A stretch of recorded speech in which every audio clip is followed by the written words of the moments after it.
And the bedpost was his own. The bed was his own. The room was his own. Best and happiest of all, the time before him was his own, to make amends in. I will live in the past, the present, and the future, Scrooge repeated as he scrambled out of bed. The spirits of all three shall strive within me. Oh, Jacob Marley, heaven and the Christmas time be praised for this. I say it on my knees, old Jacob, on my knees. He was so fluttered and so glowing with his good intentions that his broken voice would scarcely answer to his call.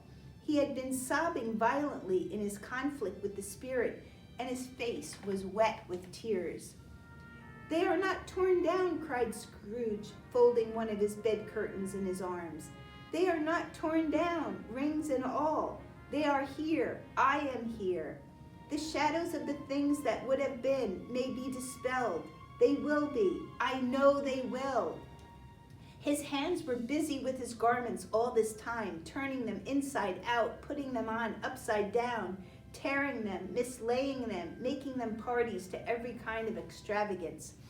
I don't know what to do, cried Scrooge, laughing and crying in the same breath and making a perfect lacoon of himself with his stockings. I am as light as a feather. I am as happy as an angel. I am as merry as a schoolboy. I am as giddy as a drunken man. A Merry Christmas to everybody. A Happy New Year to all the world. Hello here. Whoop! Hello! He had frisked into the sitting room and was now standing there, perfectly winded. There's the saucepan that the gruel was in, cried Scrooge, starting off again and going round the fireplace. There's the door by which the ghost of Jacob Marley entered. There's the corner where the ghost of Christmas present sat. There's the window where I saw the wandering spirits. It's all right. It's all true. It all happened. Ha, ha, ha. Really, for a man who had been out of practice for so many years, it was a splendid laugh, a most illustrious laugh, the father of a long, long line of brilliant laughs. I don't know what day of the month it is, said Scrooge. I don't know how long I've been among the spirits. I don't know anything. I'm quite a baby. Never mind, I don't care. I'd rather be a baby. Hello, whoop, hello here. He was checked in by his transports, by the churches ringing out the lustiest peals he had ever heard. Clash, clang, hammer, ding, dong, bell. Bell, dong, ding, hammer, clang, clash. Oh, glorious, glorious. Running to the window, he opened it and put out his head. No fog, no mist, clear, bright, jovial, stirring, cold, cold, piping for the blood to dance to. Golden sunlight, heavenly sky, sweet, fresh air, merry bells. Oh, glorious, glorious. What's today? Cried Scrooge, calling downward to a boy in Sunday clothes who perhaps had loitered in to look about him. Eh? Returned the boy, with all his might of wonder. What's today, my fine fellow? Said Scrooge. Today, replied the boy. Why, Christmas Day. It's Christmas Day, said Scrooge to himself. I haven't missed it. The spirits have done it all in one night. They can do anything they like. Of course they can. Of course they can. Hello, my fine fellow. Hello, returned the boy. Do you know the Poultiers in the next street but one at the corner? Scrooge inquired. I should hope I did, replied the lad. An intelligent boy, said Scrooge, a remarkable boy. Do you know whether they've sold the prize turkey that was hanging up there? Not the little prize turkey, the big one. What? The one as big as me? Returned the boy. What a delightful boy, said Scrooge. It's a pleasure to talk to him. Yes, my buck. It's hanging there now, replied the boy. Is it? Said Scrooge. Go and buy it. Walker! Exclaimed the boy.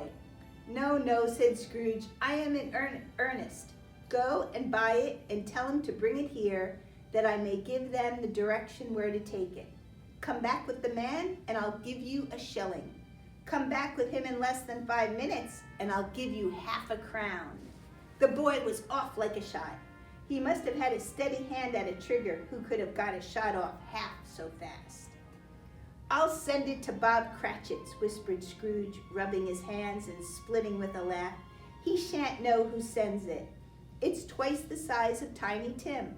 Joe Miller never made such a joke as sending it to Bob's will be. The hand in which he wrote the address was not a steady one, but write it he did, somehow, and went downstairs to open the street door, ready for the coming of the poulterer's man. As he stood there, waiting his arrival, the knocker caught his eye. I shall love it as long as I live, cried Scrooge, patting it with his hand. I scarcely ever looked at it before. What an honest expression it has in its face. It's a wonderful knocker. Here's the turkey. Hello, whoop, how are you? Merry Christmas. It was a turkey. He never could have stood upon his legs, that bird. He would have snapped them short off in a minute like sticks of sealing wax. Why, it's impossible to carry that to Camden Town, said Scrooge. You must have a cab. The chuckle with which he said this, and the chuckle with which he paid for the turkey, and the chuckle with which he paid for the cab, and the chuckle with which he recompensated the boy, were only to be excelled by the chuckle with which he sat down breathless in his chair again, and chuckled till he cried.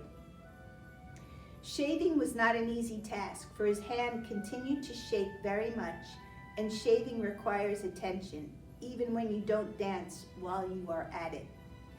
But if he had cut the end of his nose off, he would have put a piece of sticking plaster over it and been quite satisfied. He dressed himself all in his best and at last got out into the streets. The people were by this time pouring forth, as he had seen them with the ghost of Christmas present, and walking with his hands behind him, Scrooge regarded everyone with a delighted smile. He looked so irresistibly pleasant, in a word, that 3 or 4 good-humored fellows said, "Good morning, sir. A Merry Christmas to you." And Scrooge said often afterwards that of all the blithe sounds he had ever heard, those were the blithest in his ears. He had not gone far when, coming on towards him, he beheld the portly gentleman who had walked into his counting house the day before, and said, "Scrooge and Marley's, I believe?" It sent a pang across his heart to think how this old gentleman would look upon him when they met, but he knew what path lay straight before him, and he took it. "My dear sir," said Scrooge, quickening his pace and taking the old gentleman by both his hands, "how do you do? I hope you succeeded yesterday. It was very kind of you. A Merry Christmas to you, sir." "Mr. Scrooge?" "Yes," said Scrooge, "that is my name, and I fear it may not be pleasant to you. Allow me to ask your pardon. And will you have the goodness," here Scrooge whispered in his ear. "Lord bless me!" cried the gentleman, as if his breath were taken away. "My dear Mr. Scrooge, are you serious?" "If you please," said Mr. Scrooge, "not a farthing less. A great many back payments are included in it, I assure you. Will you do me that favor?" "My dear sir," said the other, shaking hands with him, "I don't know what to say to such "Don't say anything, please," retorted Scrooge. "Come and see me. Will you come and see me?" "I will," cried the old gentleman, and it was clear he meant to do it. "Thank ye," said Scrooge. "I am much obliged to you. I thank you 50 times. Bless you." He went to church and walked about the streets and watched the people hurrying to and fro, and patted children on the head, and questioned beggars, and looked down into the kitchens of houses and up to the windows, and found that everything could yield him pleasure. He had never dreamed that any walk, that anything, could give him so much happiness. In the afternoon, he turned his steps towards his nephew's house.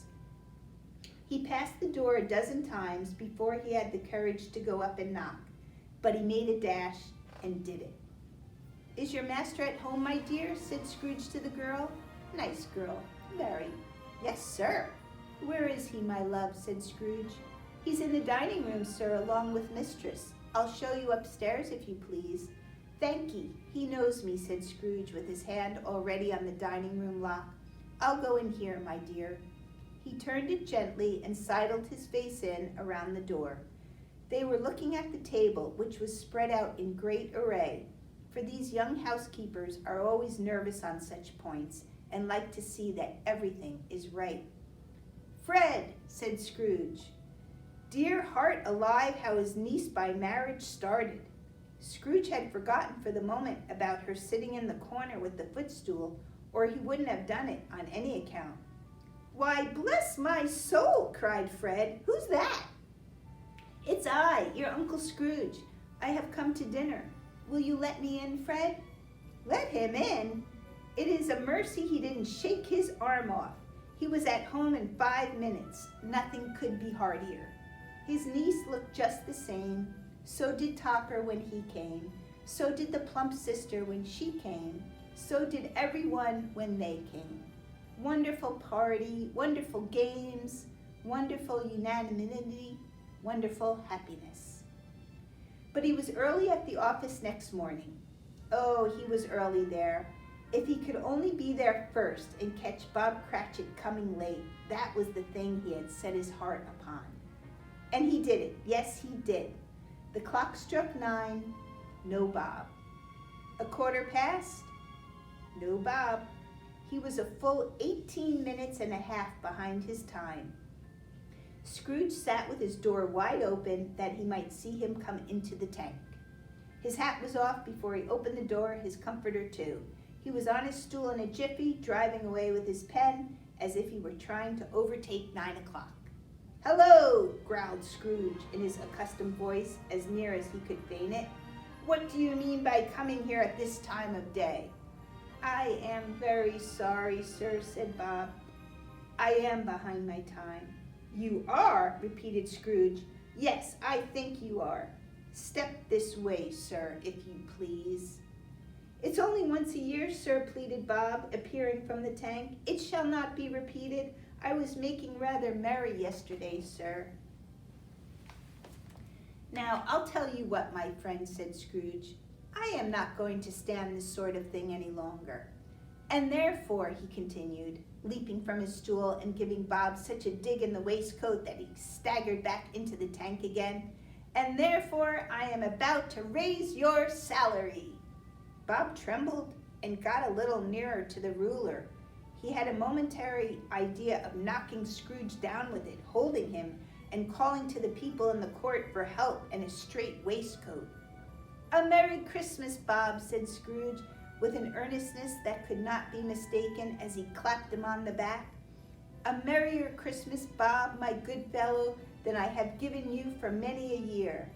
I'll raise your salary and endeavor to assist your struggling family, and we will discuss your affairs this very afternoon over a Christmas bowl of smoking bishop, Bob. Make up the fires and buy another coal scuttle before you dot another I, Bob Cratchit. Scrooge was better than his word. He did it all and infinitely more. And to Tiny Tim, who did not die, he was a second father. He became as good a friend, as good a master, and as good a man as the good old city knew, or any other good old city, town, or borough in the good old world.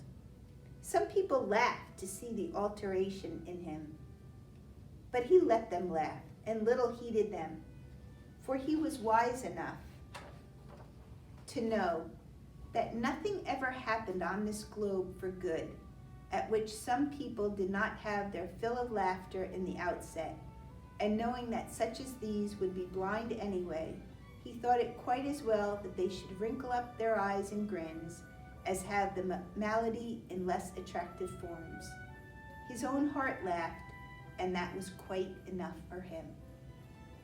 He had no further intercourse with spirits, but lived upon the total abstinence principle ever afterwards. And it was always said of him that he knew how to keep Christmas well, if any man alive possessed the knowledge. May that be truly said of us, and all of us. And so, As Tiny Tim observed, God bless us, everyone. The end.